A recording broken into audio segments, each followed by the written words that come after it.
नाज़रीन, आवाज़ टीवी जे programme the edge with Mohsin Babar में तव्हांखे भलीकार। अॼु असां ॻाल्हि ॿोल कंदासीं मुख़्तलिफ़ मौज़ूअनि ते, जंहिंमें सियासत बि शामिल हूंदी।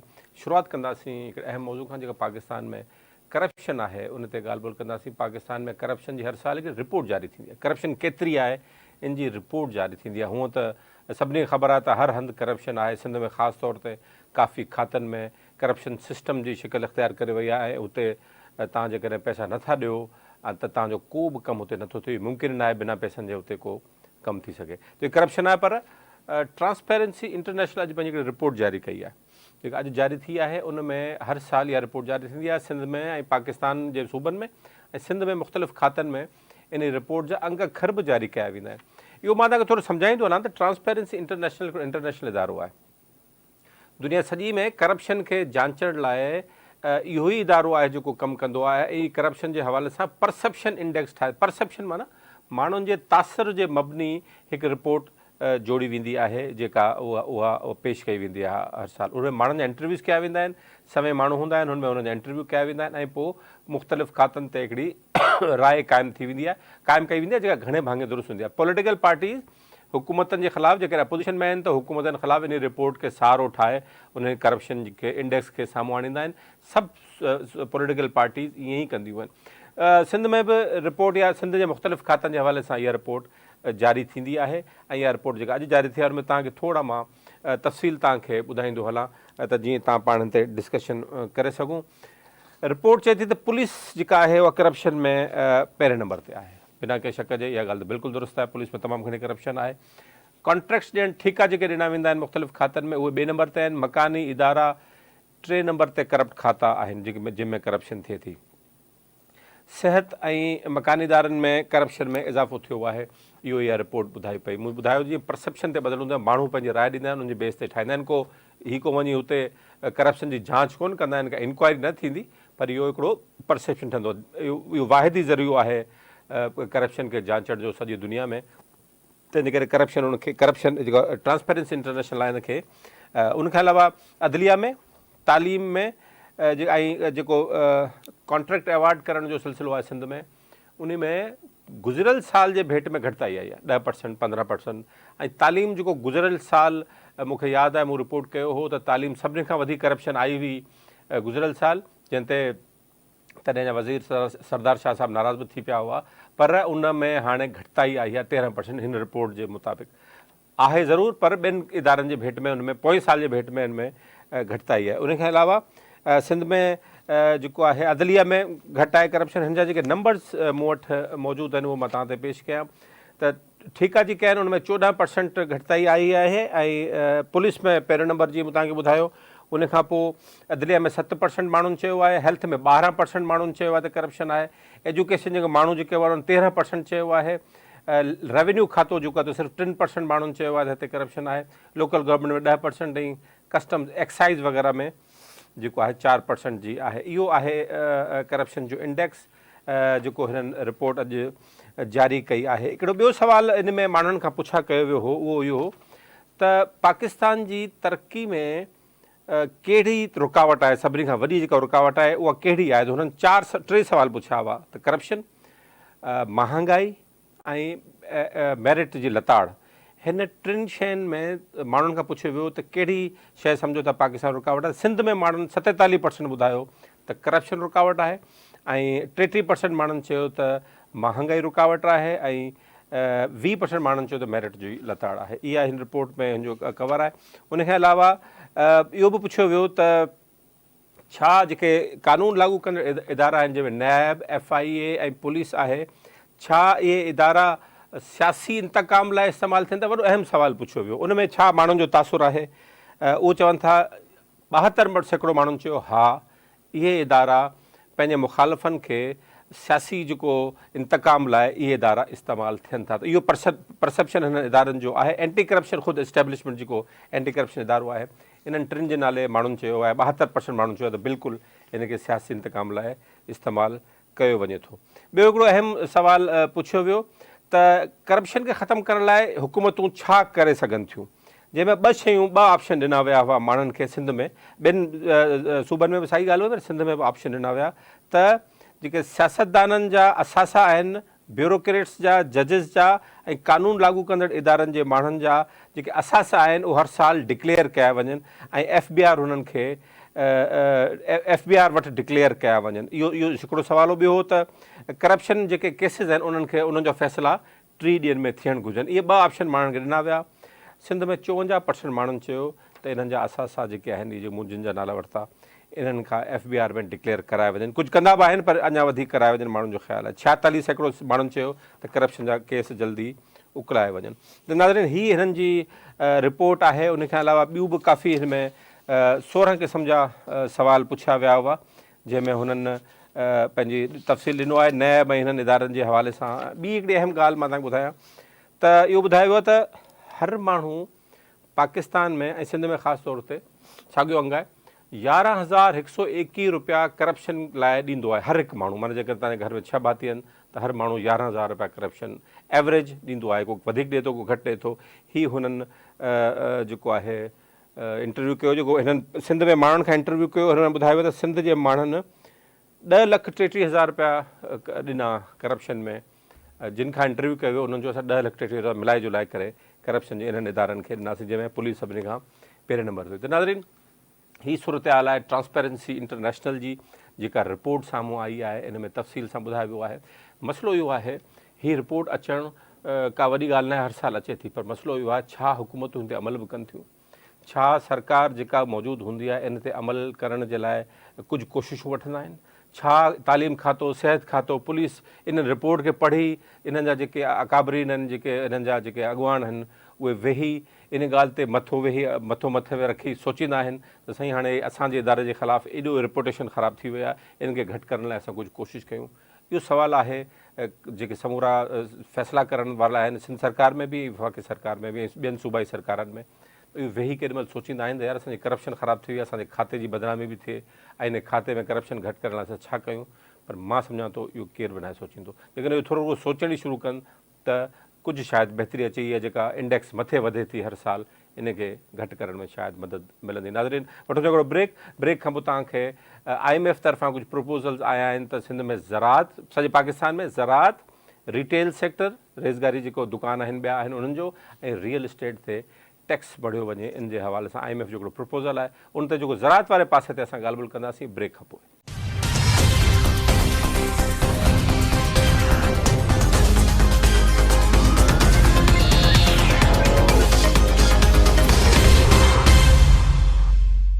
नाज़रीन, वेलकम बैक। असां प्रोग्राम खे अॻिते हलाईंदे पंहिंजो हीउ सेगमेंट कंदासीं। अॼु IMF तरफ़ां हिकु प्रपोज़ल जमा करायो वियो नाणे वारी वफ़ाक़ी वज़ारत में खे, जंहिंमें पाकिस्तान में 3 सेक्टर्स ते टैक्स बढ़ण जी ॻाल्हि थी आहे। पाकिस्तान खे टैक्स नेट वधाइणु घुरिजे, हिन में त को शक ई न आहे। पर छा इहे टैक्स नेट में अची सघनि था? रियल इस्टेट जे तमामु घणो पाकिस्तान में चयो वञे थो 500 अरब रुपए जी जो टैक्स चोरी थिए थो, उनखे टैक्स नेट में आणण जी ॻाल्हि थिए पई। उनखां अलावा रिटेल में जेके दुकानदार आहिनि आम, जेके लखे रुपयनि जी सेल कनि था पर टैक्स नथा ॾियनि, उन्हनि खे आणण जी ॻाल्हि थिए पई। पर उनखां वधीक जेका ॻाल्हि थिए पई उहा ज़राअत वारे शोबे खे, ज़री शोबे खे टैक्स में नेट में आणण जी ॻाल्हि थिए पई। त ज़राअत में जेका इनकम थिए थी उनखे बि टैक्स में आंदो वञे त टैक्स मढ़ियो वञे। मूंसां इन हवाले सां ॻाल्हि ॿोल करण लाइ अॼु मौजूदु आहिनि एजाज़ निज़ामानी साहब, जेके राइटर आहिनि, कॉलमिस्ट आहिनि। डॉन में हुननि जा राइटर्स ईंदा रहनि था ऐं ख़ासि तौर ते हिन मामले ते हुननि काफ़ी कमु कयो आहे। मूंखे जॉइन कयो निज़ामानी साहब साईं वॾी महिरबानी तव्हां जॉइन कयो। निज़ामानी साहब, छा था चओ इन ज़राअत ते टैक्स जेको बढ़ण वारो मामिलो आहे, इन खे तव्हां कीअं था ॾिसो? साईं ॾिसो, बदकिस्मती सां असांजो मुल्क पाकिस्तान में जेको बदतरीन जेको टैक्स GDP रेशियो आहे, बदकिस्मती सां असां उन्हनि मां हिकिड़ो मुल्क आहियूं। मुंहिंजे ख़्याल में हिकिड़ो अधु के सब सहारन अफ्रीका मुल्कनि खे छॾे त हाणे ज़ाहिरी ॻाल्हि आहे इन सूरत में जॾहिं तव्हांजो टोटल मुल्की ऐं ॿाहिरियों कर्ज़ो 63,000 अरब रुपयनि खां मथे आहे, त हाणे ऑब्वियसली तव्हांजा सभु जेके सेक्टर्स आहिनि इंक्लूडिंग एग्रीकल्चर, त उहो टैक्स जेकॾहिं न ॾिए त मुंहिंजे ख़्याल में इहो जस्टिफाई नथो करे। सो मुंहिंजे ख़्याल में इहो बिल्कुलु जस्टिफाइड आहे, छाकाणि त सिर्फ़ु 4% पाकिस्तान जा जेके फार्मर्स आहिनि, 4%, उन्हनि वटि तक़रीबन को 40% एग्रीकल्चरल लैंड ज़मीन उन्हनि वटि आहे। सो मुंहिंजी नज़र में बिल्कुलु जस्टिफाइड आहे। क्वेश्चन इहो आहे त इहो कंदा कीअं, इहो वधीक अहम क्वेश्चन आहे। पर निज़ामणी साहब, उन्हनि जो ख़्यालु आहे इहे जेके टैक्स नेट में माण्हू आहिनि इहे सभु जा सभु जॾहिं वेहनि था, जॾहिं टैक्स नेट जी डिबेट पाकिस्तान में तमामु पुराणी आहे त ज़रात खे टैक्स नेट में आंदो वञे, इहा डिबेट तमामु पुराणी आहे। इशू इहो आहे, उहे चवंदा असां अॻे ई समूरनि इनपुट ते टैक्स ॾींदा आहियूं, तंहिंजे करे हिन ते टैक्स ॾियणु ऐं हिनजो एॾी इनकम बि नथी थिए, जेको आर्गूमेंट ईंदो आहे, त पोइ नए टैक्स ॾियण जी कहिड़ी ज़रूरत आहे? अर्ज़ी इहो आहे त इहो ॿिनि हवालनि खां इहा ॻाल्हि सही कोन्हे। नंबर वन, जेतिरे क़दुरु इनडायरेक्ट टैक्सेशन जी ॻाल्हि आहे त इनडायरेक्ट टैक्सेशन त ॿियनि सेक्टर्स में बि थिए थी, ठीकु आहे। ज़मींदारनि जी इहा हिकिड़ी मुनासिब जाइज़ शिकायत थी सघे थी त उन्हनि जी जेका प्रोड्यूस आहे उन जूं क़ीमतूं जेके से सप्रेस थियनि थियूं, इन में त कोई शक न आहे। पर 2 साल अॻे मेनली पीपुल्स पार्टी जे स्टैंड वठण जे करे कणिक जूं जेके क़ीमतूं तक़रीबन डबल थियूं आहिनि, त उन खां पोइ इहो क़ीमतुनि खे सप्रेस करण वारो इहा जस्टिफिकेशन इहा हाणे तक़रीबन ख़तमु थी वई आहे। त मुंहिंजे हवाले सां इहो जेको जीअं मूं अर्ज़ु कयो, हिकिड़ो त इहो आहे त प्राइस सप्रेशन घटि थी वई आहे, ॿियो इहो आहे त इहो जेको इशू आहे इनडायरेक्ट टैक्सेशन, इहो त मैन्युफैक्चरर ते बि इहो अप्लाई थिए थो। छाकाणि त हिते ॻाल्हि पई थिए एग्री इनकम टैक्स जी, त इनकम टैक्स हिकिड़ो डायरेक्ट फॉर्म ऑफ टैक्स आहे, ऐं जंहिं बि इकोनॉमी में डायरेक्ट फॉर्म ऑफ टैक्सेशन वधीक हूंदी आहे उहा इकोनॉमी प्रोग्रेसिव सम्झी वेंदी आहे। निज़ामणी साहब, तव्हां बि सिंध जे ज़रात सां तव्हांजो तालुक़ु आहे, तव्हां ख़ुदि पाण वॾा ज़मींदार आहियो। सॼी जेका ट्रांज़ेक्शन ज़रई इनकम जी थिए थी उहा मां सम्झां थो 90-95% कैश आहे ऐं सॼी इनफॉर्मल आहे। जेको विच वारो आहे, जेको फसल खणे थो या जेका इनपुट वरितो वञे थो, इहो सॼो कैश जो सिस्टम आहे। इनखे कीअं आणिबो टैक्स नेट में? 95 न, पर मुंहिंजे ख़्याल में थी सघे थो इहो 99% ईअं हुजे। हिकिड़ो त इहो आहे त बेशक उनखे उहो फॉर्मल कनि, पर मुंहिंजी नज़र में जेकॾहिं गवर्नमेंट पोइ प्रोविंशियल या फेडरल जेकॾहिं उहे एग्रीकल्चर इनकम टैक्स कलेक्शन में संजीदा आहिनि, साईं सैटेलाइट टेक्नोलॉजी खां सवाइ ॿियो को तरीक़ो कोन्हे। एक्सक्यूज़ मी, सैटेलाइट इमेजरीज़ हींअर दुनिया भर में अवेलेबल आहिनि। सैटेलाइट इमेजरीज़ खे जेकॾहिं आर्टिफिशियल इंटेलिजेंस, जंहिंखे मशीन लर्निंग बि चइबो आहे, उन सां जेकॾहिं कपुल कयो वञे त कंहिं माण्हू जो को फसल अधु एकड़ हुजे, एकड़ हुजे, उहो लिकी नथो सघे। त बैंकिंग ट्रांज़ेक्शन त पंहिंजी जाइ ते, पर आउं सम्झां थो सैटेलाइट इमेजरी जेको आहे न टेक बेस्ड असुल जेकॾहिं तव्हां किथां उनखे करे सघो था त सैटेलाइट प्लस मशीन लर्निंग या आर्टिफिशियल इंटेलिजेंस। पर निज़ामणी साहब, इनमें तव्हां सम्झो था, ॾिसो हीअ त अची वेंदी तव्हांखे त फलाणे ज़मींदार एतिरी कपह पोखी, एतिरो कमंद पोखियो, एतिरी कणक पोखी, इहो त डिटेल अची वेंदी। मूं 10 एकड़ कमंद पोखियो आहे या कपह पोखी आहे, हुन मां मूंखे सॼो जेको हुनखे मूं सेल करे कमायो, मिसाल तौरु मूं 10 लख रुपया कमाया, पर मुंहिंजो ख़र्चु अची वियो हुन ते 8 लख रुपया, ऐं मूंखे बचिया ई कोन 20 लख रुपया, 10 लख रुपया मां को एतिरो फ़ाइदो ई कोन थियो, त उहो 2 लखनि ते मां टैक्स ॾींदुसि, त इहो कैलकुलेशन जो इशू बि त थींदो। अर्ज़ी इहो आहे त इहो इनकम टैक्स फाइलिंग में इहो त माना इहो जेको डेटा ॾियो था, इहो एक्सक्यूज़ इहो त इवन इंडस्ट्रियलिस्ट बि पंहिंजो ख़र्चु पाण थो कढे, उहो त हिननि जे हा, उहा ॿी ॻाल्हि आहे त FBR या प्रोविंशियल टैक्स अथॉरिटी ऑडिट माना कराए सघनि थियूं, पर इहो जेको आर्ग्यूमेंट आहे इहो त हुननि ते बि अप्लाई थिए थो, ठीकु आहे न साईं। बाक़ी इहो आहे त तव्हां आर्टिफिशियल इंटेलिजेंस ऐं सैटेलाइट इमेजरी में तव्हां उनखे ट्रेन करे सघो था त अॼु जेकॾहिं शुगर केन बीठो आहे ऐं जेकॾहिं महीने खां पोइ उहो हार्वेस्ट थो थिए, त तव्हां उन्हनि खे मशीन खे इहो लर्न कराए सघो था त एक्चुअली उनजी आउटपुट केतिरी आहे। जेतिरे क़दुरु एक्सपेंसिस जो सुवालु आहे त ज़ाहिरी ॻाल्हि आहे जेकॾहिं उहे वाइल्डली इनएक्यूरेट हूंदा त ज़ाहिरी ॻाल्हि आहे सुभाणे सरकार ऑडिट पुछी सघे थी। पर इहो जेको तव्हांजो सुवालु आहे इहो आउं सम्झां थो सेकेंड स्टेज जो आहे। फ़िलहाल त इहो आहे त माण्हू फाइल करणु त शुरू कनि, that is the key thing. ऐं मुंहिंजे ख़्याल में इन में जेका संजीदगी ॾेखारण जी ज़रूरत आहे उहो IMF ऐं आलमी इदारनि खे आहे, छाकाणि त बदकिस्मती सां असांजो सिस्टम एतिरो त वेस्टेड इंट्रस्ट ते मबनी आहे त मुश्किल आहे त उन में उहो थी सघे। पर साईं निज़ामाणी साहब, पहिरियों मसइलो इहो आहे ओनरशिप जो प्रॉब्लम आहे। ज़मीन जेका आहे हिकिड़ी फैमिली में 20 माण्हुनि में विरहायल आहे, छा 20 माण्हू अलॻि अलॻि पंहिंजो रिटर्न फाइल कंदा? ॾिसो, इहो ई त सरकार जे इन्फोर्समेंट जी ॻाल्हि आहे न। मसलन जेकॾहिं तव्हांजो DHA में प्लॉट आहे या तव्हांजी गाॾी आहे, जेकॾहिं तव्हां हुनजो टैक्स न पियारियो आहे त जीअं त निस्बतन सिस्टम डिजिटाइज़ आहे, निस्बतन ठीकु आहे, त जेॾी महिल उहो तव्हां सेल करण था वञो या तव्हां पंहिंजी फैमिली में गिफ्ट करण लाइ वञो था, त जेकॾहिं तव्हांजो टैक्स पियारियल न आहे त उते तव्हां पकड़िजी था पओ त बाबा पहिरीं पंहिंजा ड्यूज़ क्लियर करियो। पर एग्रीकल्चर या रेवेन्यू डिपार्टमेंट में एवरीथिंग इज़ मैन्युअल, हर शइ जेको हूंदो पटवारी जे हथ में आहे। त जेकॾहिं सरकार चाहे त उनखे टैक्स बेस्ड करे सघे थी, ऐं जेके माण्हू मक़सद जिन जा उहे फुलफिल न आहिनि कयल, थी सघे थो सुभाणे उहा प्रॉपर्टी सेल या गिफ्ट न करे सघे, त अहिड़े नमूने सां गवर्नमेंट इन्फोर्समेंट इंश्योर करे सघे थी। की शइ इहा आहे त आया उन में उहा विलिंगनेस आहे, that is the key thing. इहो साईं पॉलिटिकल पार्टीज़ ज़ाहिर सभु अचनि थियूं, इहे सियासी माण्हू जेके बि आहिनि हुननि जा MLA MPs जेके वञी कानून साज़ी कंदा, सभु जा सभु 90% ज़मींदार हूंदा आहिनि, ज़मीनूं हूंदियूं आहिनि हुननि जूं, रियल इस्टेट हूंदो आहे ऐं कारोबार हूंदो आहे, त इहे सभु जा सभु टैक्स पेयर आहिनि। उहो एॾे रिफॉर्म खे तव्हां सम्झो था त हुनजी आजियां कंदा? पर साईं अर्ज़ु इहो आहे त कॾहिं कॾहिं तव्हांखे कड़वी गोली खाइणी थी पए। हिन मुल्क जेके हेॾा कर्ज़ा खयां आहिनि ऐं उन्हनि कर्ज़नि जे अगेंस्ट असां वटि एसेट का बि कोन्हे, त ज़ाहिरी ॻाल्हि आहे हाणे इंटरनेशनल लेंडर्स चवनि था त भई तव्हां वापसि कीअं कंदव।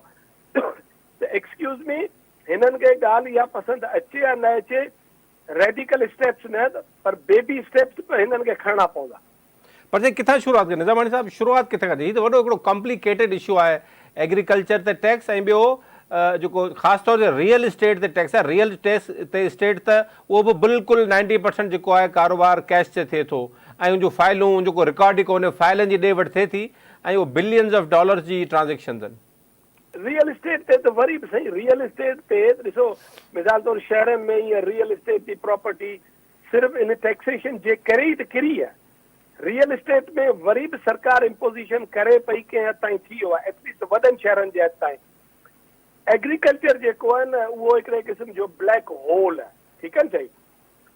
अच्छा, ज़मींदार हाणे असां वॾो ज़मींदार तव्हां कोन्हे, ऐं जीअं तव्हां इंट्रोडक्शन में ॿुधायो, पर मीडियम स्केल जो आउं ज़ाती तौर ते सम्झां थो त जेकॾहिं ज़मींदार ख़ुदि टैक्सेशन, ऐं ज़मींदारनि जी जेको असीं ॻाल्हि कयूं पिया, पाकिस्तान जी ज़रई GDP जेको आहे न उनजो 80% त पंजाब में आहे। त माना इहो टैक्स बि हिकिड़ो वॾनि ज़मींदारनि ते, ॿियो मेनली पंजाब में हूंदो। पर मुंहिंजो ज़ाती ख़्यालु इहो आहे त एग्रीकल्चरल इकोनॉमी थोरी डॉक्यूमेंटेशन थिए, टैक्सेशन में अचे, त अल्टीमेटली ख़ुदि एग्रीकल्चर खे बि इनजो फ़ाइदो थींदो। छाकाणि त हींअर एग्रीकल्चर खे इहो तानो ॾिनी थो वञे त भई तव्हांजी टैक्सेशन में का कंट्रीब्यूशन कोन्हे, तंहिंजे करे एग्रीकल्चर बदकिस्मती सां असांजो अञा ताईं उहो पुराणो त छा, पर पुराणे खां बदतर शिकिल में आहे। छाकाणि त इंफ्रास्ट्रक्चर तबाह थी वियो आहे, इन्वेस्टमेंट सिर्फ़ु पब्लिक सेक्टर जी आहे। मुंहिंजो ज़ाती ख़्यालु इहो आहे त ख़ुदि एग्रीकल्चर खे इन टैक्सेशन मां फ़ाइदो थींदो। ठीकु साईं, ॿियो मुंहिंजो आख़िरी सवाल साईं आहे त डिस्कशन जे लाइ ज़ाहिर असां को तय न पिया कयूं, पर हिकिड़ो इहो त मुमकिन आहे न त जेके एग्रीकल्चर प्रोडक्ट जिते प्रोसेस थियनि थियूं, शुगर मिल, फुटी जी जेका प्रोसेसिंग जिनिंग फैक्ट्रीज़ आहिनि, ऐं उन खां अलावा फ्लोर मिल्स ऐं ॿियूं जेके फिल जेके इहे रॉ जिन्सूं खणनि था ऐं ख़रीद कनि था, राइस मिल्स ख़ासि तौर ते, त उते त पकिड़े सघिजे थो आबादगार खे त बाबा हिते तो असांखे हेतिरा टन हेतिरियूं बोरियूं ॾिनियूं, ऐं उते ई टैक्स जो कैलकुलेट थी सघे थो। त इहो हिकिड़ो ऑप्शन आहे? बिल्कुलु आहे, पर आउं अर्ज़ु करियां उनखे बि जेकॾहिं तव्हां एक्सक्यूज़ मी, उनखे बि जेकॾहिं तव्हां सैटेलाइट ऐं आर्टिफिशियल इंटेलिजेंस सां तव्हां जेकॾहिं उनखे मिलाईंदव, मिसाल तौरु हिकिड़े इलाइक़े में जेकॾहिं सैटेलाइट इमेजरी ॾेखारे थी त भई हिन इलाइक़े में 1 लख एकड़ ते राइस कल्टीवेट थियो आहे या 50,000 एकड़ ते कॉटन शुगर केन कल्टीवेट थियो आहे, त पोइ उते जेके प्रोसेसर आहिनि उन्हनि खां गवर्नमेंट प्रोएक्टिवली पुछी सघे थी। अनफॉर्चुनेटली हींअर गवर्नमेंट वटि को टूल कोन्हे सवाइ हिकिड़े सरकारी नोटिस वञण जे, जेको कंहिं बि कोर्ट में आराम सां चैलेंज थी सघे थो। पर जेकॾहिं सरकार ख़ुदि टेक बेस्ड उनजी अप्रोच हुजे त पोइ सरकार सां निस्बतन इन्फोर्समेंट एजेंसी सां कूड़ ॻाल्हाइणु शायदि मुश्किल थींदो। पर इहो त हिकिड़ो ॿियो बि त इन में कैमोफ्लाज थी सघे थो त छाकाणि त जेका ओनरशिप आहे उहा डिस्ट्रीब्यूट थी वञे, कंहिंखे 5 एकड़ कंहिंखे 10 एकड़, ऐं जॾहिं हुकूमत ऐलान करे थी त असां 12 एकड़, मिसाल तौरु हुकूमत ऐलान करे थी त असां 12 एकड़ खां घटि वारे खे न टैक्स नेट में शामिलु न कंदासीं, त इहो त अञा सवलो थी पवंदो। फैमिली जे 20 माण्हुनि में उहा डिस्ट्रीब्यूट थी वञे त there will be no tax. ठीकु आहे, पर कम अज़ कम उनखे सैटेलाइट इमेजरी में उन्हनि खे डिसएग्रीगेट करणो पवंदो त भाई हीअ असां पंहिंजी फैमिली जी 100 एकड़ ज़मीन ऐं हीअ असां 10 भाती आहियूं। पर हींअर त इवन उनजी बि ज़रूरत कोन थी पए, हर शइ कागज़नि में तव्हां जीअं चाहियो तीअं करे सघो था। मुंहिंजो मक़सदु इहो आहे त जेकॾहिं उनखे तव्हां सैटेलाइट बेस न कंदो त तेसी सरकार उनखे इन्फोर्स करे न सघंदी। साईं निज़ामानी साहब, वरी महिरबानी तव्हां सां इंशाल्लाह ॻाल्हि ॿोल थींदी रहंदी। तमामु अहम मौज़ू आहे। निज़ामानी साहब असां मौजूदु हुआ, पाण बि आबादगार आहिनि ऐं प्रोग्रेसिव फार्मिंग कनि था हैदराबाद तालके में। निज़ामानी साहब जो चवणु आहे त एग्रीकल्चर खे टैक्स नेट में शामिलु करिणो पवंदो ऐं इहो कमु हाणे ॾुखियो न आहे रहियो। सैटेलाइट इमेजरी ज़रिए, टेक्नोलॉजी जे ज़रिए केरु केतिरो पोखे थो, इहा सभु ख़बर पइजी सघे थी, रुॻो हुकूमत जी विल हुजे। नाज़रीन, वठूं था हिकिड़ो ब्रेक खां पोइ तव्हां सां नए सेगमेंट में ॻाल्हि ॿोल कंदासीं।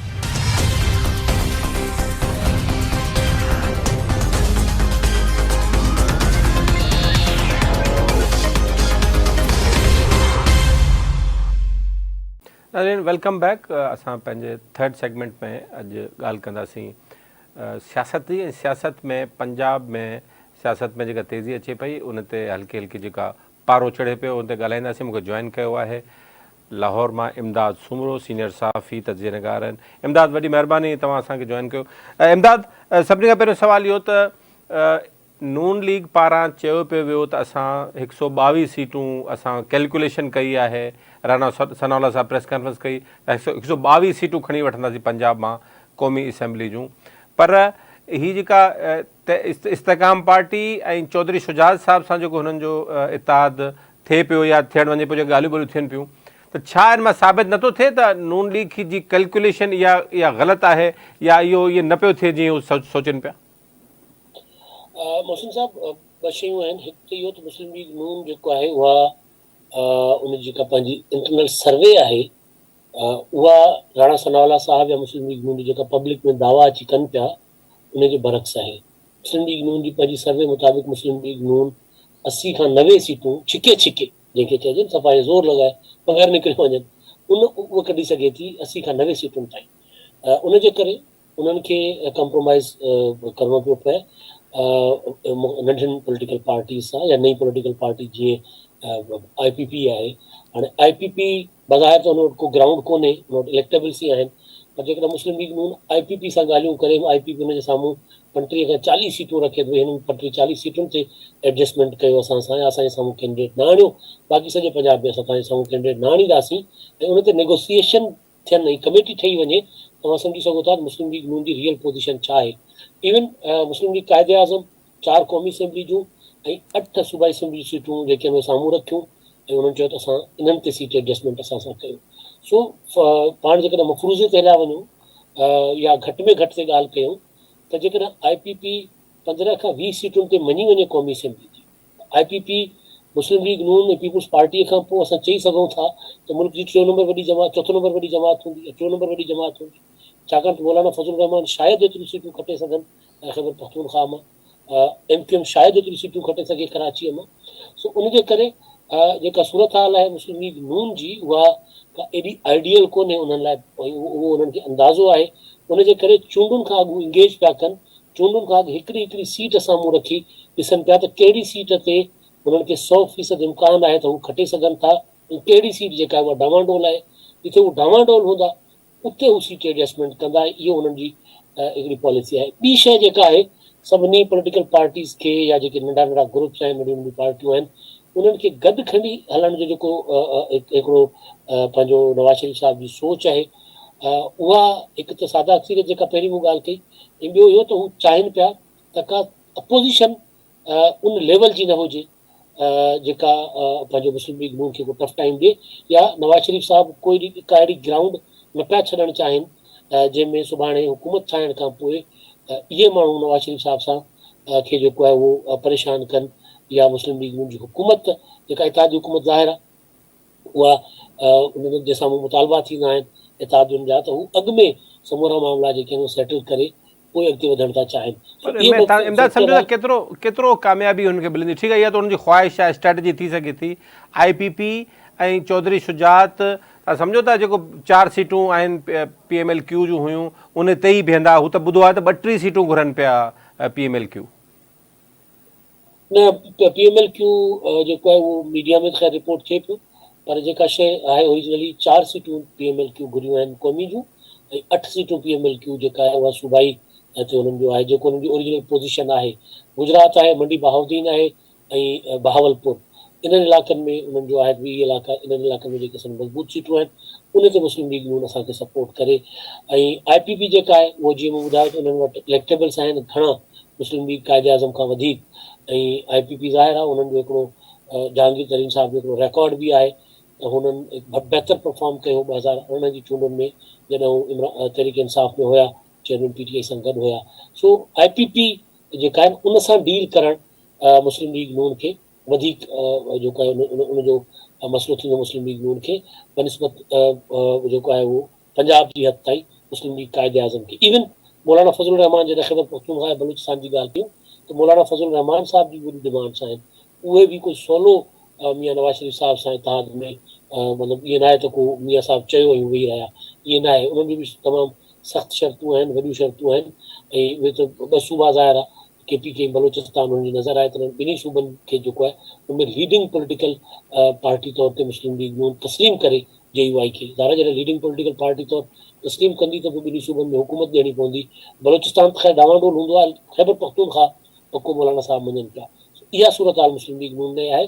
उनजे करे नवाज़ शरीफ़ साहब कोशिशि इहा पिया कनि त जेका कमिटमेंट आहे चूंडुनि खां अॻु में थिए, ईअं न थिए त IPP फर्ज़ कयो 10 या 15 सीटूं खणी थी वञे ऐं पीपुल्स पार्टी सुभाणे IPP खे मुस्लिम लीग नून जी निस्बत वधीक ऑफर थी करे। मौलाना फज़लुर रहमान 10-15 सीटूं खणी था अचनि, मौलाना फज़लुर रहमान खे पीपुल्स पार्टी मुस्लिम लीग नून जी निस्बत वधीक ऑफर थी करे, त पहिरियों कमिटमेंट जेकॾहिं न हूंदी त इहे नंढियूं पार्टियूं नंढा ग्रुप्स पीपुल्स पार्टी खे बि जॉइन करे सघनि था। उनजे करे नवाज़ शरीफ़ साहब यकीनी बणाइण जी कोशिशि पियो करे त चूंडुनि खां अॻु में सभिनी खे एंगेज कजे, सभिनी जो शर्त शराइत जेके बि हुजनि उन्हनि सां बार्गेन करे उहे मञी ऐं उन्हनि खे पाण सां जोड़े पोइ चूंडुनि में वञिजे। इमदाद, IPP जी का ॻाल्हि ॿोल पीपल्स पार्टी सां बि हले पई बैकडोर का? फ़िलहालु हीअ त सभु जेके मुलाक़ातूं थियनि पियूं, TV ते बि अचनि पियूं, इहे सभु प्रेशर टैक्टिक्स जेके आहिनि, ज़ाहिर इंप्रेशन मैनेज कयो वञे थो।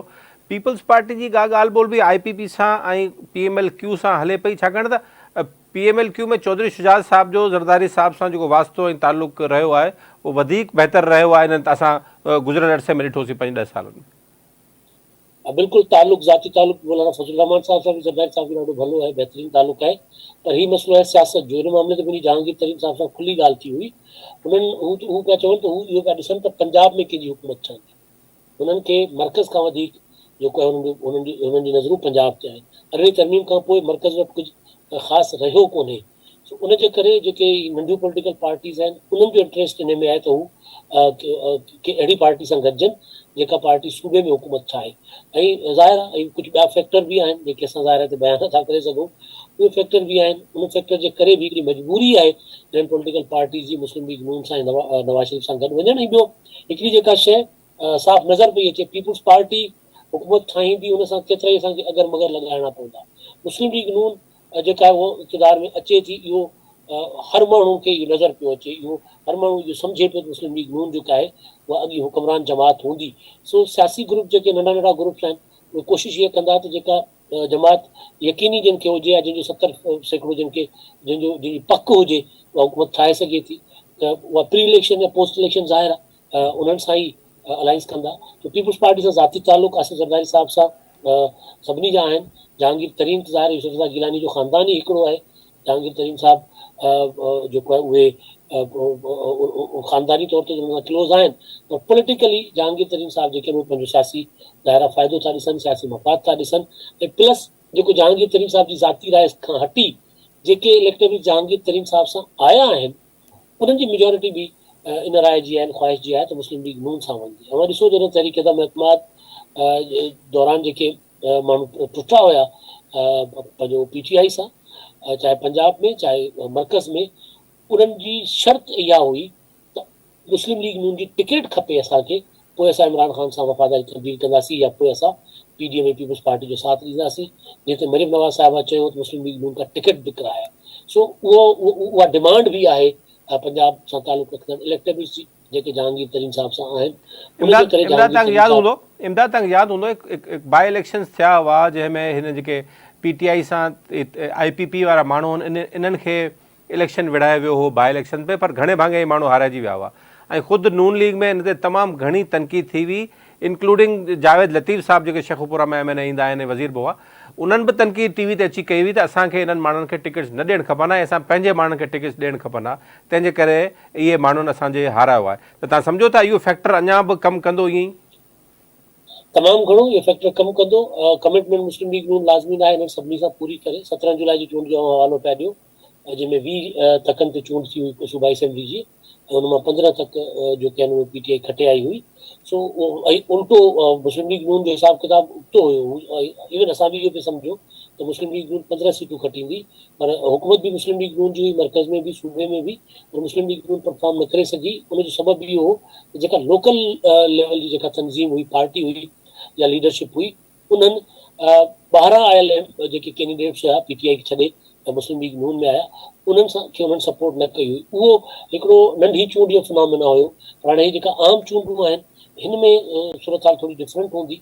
हिन में ज़ाहिर आहे सभु जा सभु कैंडिडेट जेके आहिनि उहे मुस्लिम लीग नून पाण सां एडजस्ट न कंदी। उन्हनि में केतिरा अहिड़ा आहिनि जिन्हनि जेको 17 जुलाई जी चूंड हुई, उन खां पोइ जेके क़ौमी असेंबली या पंचत तक जिते इमरान ख़ान साहिब सां पाण विढ़ियो हुयो, उन्हनि जे रिज़ल्ट खां पोइ जेके PTI छॾे, जिन्हनि उन टाइम ते पंहिंजो साथ ॾिनो हुयो PDM जी हुकूमत जो, ऐं बाद में अपोज़िशन में वेठा हुया, त उन्हनि जी मेजॉरिटी आज़ादु हैसियत में जेका आहे उहा चूंड उन्हनि खे प्रेफर कंदी। या उन मां कुझु अहिड़ा आहिनि जेके IPP में हलिया विया आहिनि। सो उन्हनि बि इहो ॾिठो हुयो त मुस्लिम लीग नून जी क़यादत बेशक संजीदा हुजे, बेशक मुख़लिस हुजे, असांखे टिकट बि ॾेई छॾे, असांखे सपोर्ट बि करे, पर लोकल तंज़ीम जेकॾहिं सपोर्ट न कंदी त उहा 17 जुलाई जी चूंड उहे हाराए वेंदा। सो थोरो डिफरेंस अची वियो आहे। पर इहो IPP में इमदाद पोइ इन जो मक़सदु ॾिसो त जेके IPP जा जेके कैंडिडेट हूंदा 15-20 क़ौमी असेंबली जा ऐं 30-40 जेकॾहिं सूबाई में, ज़ाहिर आहे नून लीग जॾहिं नून लीग सां इताद थींदो त हुनखे कुझु ॾियणो बि त पवंदो, त पोइ त इहे साॻी पोज़ीशन वञी पवंदी ऐं पोइ IPP लाइ बि ख़ुदि ऐं नून लीग लाइ बि इहे सीटूं खटणु ॾुखियो थी पवंदो, इहे लोॾे में हूंदियूं। हा, बिल्कुलु इहे लोॾे में हूंदियूं। उनजे करे सोचे कोशिशि इहा पई करे मुस्लिम लीग नून त उन्हनि सीटुनि ते एडजस्टमेंट करे जेके सीट मुस्लिम लीग नून खे 100% यकीन आहे तो हाराए वेंदासीं। पोइ नुक़सानु जेको आहे मुस्लिम लीग नून जो न थींदो, IPP जो थींदो। सो उहो कोशिशि इन क़िस्म जी करे पई। ज़ाहिर आहे जेको IPP खे जेको PTI जो जेको वोटर आहे, उन लाइ हिकिड़ो अञा जो मसइलो हूंदो त असांखे इन्हनि खे हाराइणो आहे, इन जो जिन्हनि इमरान ख़ान सां बेवफ़ाई कई आहे। सो उहो ज़ाहिर आहे IPP जे कैंडिडेट लाइ खटणु बज़ाते ख़ुदि पंजाब मां, जेकॾहिं PTI थोरी घणी मुतहरिक थी त उहो हिकिड़ो वॾो सुवालु हूंदो। ऐं इहो सोची सम्झी इन ते जेको आहे एडजस्टमेंट मुस्लिम लीग नून बि कंदी। ऐं इवन जहांगीर तरीन साहब बि उन्हनि तकनि ते मुस्लिम लीग नून जी सपोर्ट वठंदा जेके तक हुननि खे यकीन हुजे थी असां खटे सघूं था। मुस्लिम लीग नून उहे तक छॾींदी जेके मुस्लिम लीग नून खे यकीन आहे त उहे हाराए वेंदा, कंहिं सूरत में न खटींदा। इमदाद असां तव्हांखां आख़िरी सुवालु मुंहिंजो इहो हूंदो त हिकिड़ो इहो जेकॾहिं हीउ तासुर जेकॾहिं पाण जो फ़र्ज़ु करे था वठूं त नून लीग जो IPP सां ऐं Q सां को इताद एडजस्टमेंट थिए थी, चाहे उनखे कड़ी गोरी खाइणी पवे नून लीग खे बि ऐं कुझु करे वठनि, त इन सां पीपल्स पार्टी खे ॾुखियाई थींदी पंजाब में, ख़ासि तौर ते सेंट्रल नॉर्थ पंजाब में, त ख़ैर सेंट्रल पंजाब में ऐं सराइकी वसे में हिननि खे ॾुखियाई थींदी। पर उन सां गॾु ॿियो सुवालु इहो आहे, छा पीपल्स पार्टी जो PTI सां, PTI कहिड़े बि शेप में इलेक्शन विढ़े, चाहे बैट ते विढ़े चाहे ॿिए तरीक़े सां विढ़े, पीपल्स पार्टी जो केतिरा चांस आहिनि त PTI सां उहो कहिड़े बि क़िस्म जो सीट टू सीट एडजस्टमेंट करे इताद कनि? इहे ॿ सवाल गॾियल आहिनि, तव्हां हिनखे जेके रिस्पॉन्ड करे सघो। ॾिसो, जेको पंहिंजो पहिरियों सवाल आहे पीपल्स पार्टी खे केतिरो नुक़सानु थींदो। पीपल्स पार्टीअ खे हिन एडजस्टमेंट सां जनूबी पंजाब में नुक़सानु थी सघे थो, सेंट्रल पंजाब में पीपल्स पार्टी खे को नुक़सानु कोन थींदो, छाकाणि सेंट्रल पंजाब में पीपल्स पार्टी जी एॾी स्ट्रेंथ आहे ई कोन। सो सेंट्रल पंजाब में पीपल्स पार्टी जा जेके कैंडिडेट्स आहिनि, उन्हनि कैंडिडेट जे साम्हूं जेकॾहिं जॉइंट कैंडिडेट बीहारींदा त पोइ मुमकिन आहे त पीपल्स पार्टी खे नुक़सानु थिए। जेको ॿियो तव्हांजो सुवालु आहे त PTI सां पीपल्स पार्टी जेका आहे उहा खुलेआम शायदि एडजस्टमेंट न करे, पर पीपल्स पार्टी या कोशिशि करे थी पई त जेको PTI जो वोटर आहे उन वोटर खे पाण न अची थिए। लोकल जेके पीटीआई जा अॻुवान आहिनि उन्हनि सां पीपल्स पार्टी जा कैंडिडेट राब्ते में आहिनि। भई तव्हांखे त इलेक्शन लड़णु कोन ॾिनो वेंदो, तव्हां एंटी नवाज़ आहियो, तव्हांजो एंटी नवाज़ वोट आहे, तव्हां असां सां असांजो साथ ॾियो त जीअं मुस्लिम लीग नून खे हाराइजे। सो इहो अरेंजमेंट जेको आहे इहो पीपल्स पार्टी करे पई, ऐं जेकॾहिं इन में कामयाबु थी वञे थी पीपल्स पार्टी ऐं को 10-15 सीटुनि ते सेंट्रल पंजाब में पीपल्स पार्टी अपसेट करे थी त पोइ खेल सॼो ख़राबु थी वेंदो मुस्लिम लीग नून जो। इमदाद वॾी महिरबानी तव्हांजी, तव्हां असांखे जॉइन कयो ऐं अपडेट एनालिसिस पंजाब जी सियासत जो जेको आहे असां ताईं पहुचायो। नून लीग जो IPP सां ऐं उन खां अलावा क्यू सां जेका एडजस्टमेंट सीट थी वञे थी त पीपल्स पार्टी लाइ नॉर्थ में ऐं सेंट्रल पंजाब में ॾुखियाई थींदी सीटूं खणणु, पर जेको असांजो जुनूबी पंजाब आहे, जेके ॾखण पंजाब चऊं, सराइकी वसियत चऊं, उते बि कुझु डेंट पइजी सघे थो। पर PTI वटि बि पीपल्स पार्टी वटि बि पंहिंजी स्ट्रेटजी हूंदी। इहे कार्ड्स जॾहिं साम्हूं ईंदा, जॾहिं सीट एडजस्टमेंट थी वेंदियूं ऐं इताद थी वेंदी आहे, पोइ काफ़ी ॻाल्हि क्लियर थी वेंदी। आवाज़ TV तरफ़ां तव्हांखे असां पंजाब जी सूरत हाल ते ख़ासि तौर ते अपडेट ॾींदा रहंदासीं। मोहसिन बबर खां जेके प्रोग्राम इजाज़त ॾींदा, सदाईं गॾु।